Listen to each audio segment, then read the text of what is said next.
Presiden Prabowo dalam bayang-bayang bohir taipan oligarki. Sutoyo Abadi.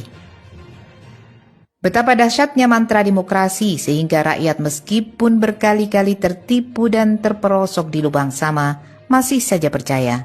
Meskipun sudah nyata mereka seringkali ditipu dan dikebiri, siapa penguasa sesungguhnya dalam sistem demokrasi di Indonesia di alam Undang-Undang Dasar 2002? Rakyatkah? Jawabnya, bukan. Penguasa sesungguhnya adalah para bohir kapitalis, oligarki, dan elit politik. Mereka lah yang mengendalikan sumber-sumber ekonomi negara sampai distribusinya.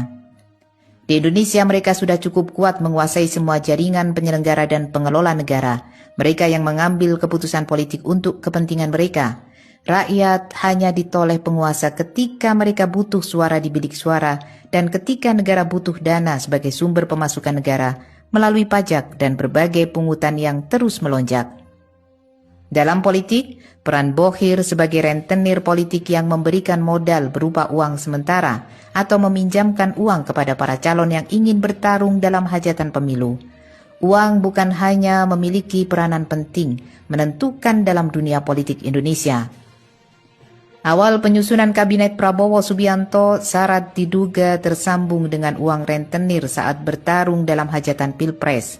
Ini akan menciptakan hubungan simbiosis antara pengguna uang rentenir dengan para bohir.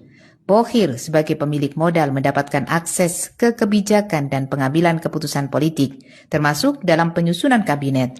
Bahkan pertaruhan dengan partai untuk jatah menteri, wakil menteri, badan dan pos ekonomi lainnya. Kuasa partai sampai terpental.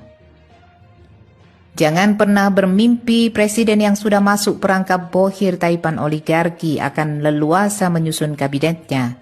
Pidato Presiden Prabowo Subianto harus diapresiasi sebagai pidato patriotik. Keinginan sumber daya alam akan digunakan sebesar-besarnya untuk rakyat.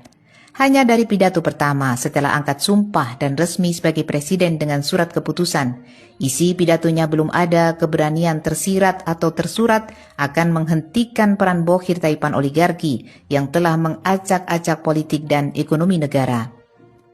Akan lebih patriotik kalau dalam pidatonya dengan tegas dikatakan bahwa bisnis diri dan keluarganya tidak akan dan tidak boleh memanfaatkan kekuasaan sebagai presiden.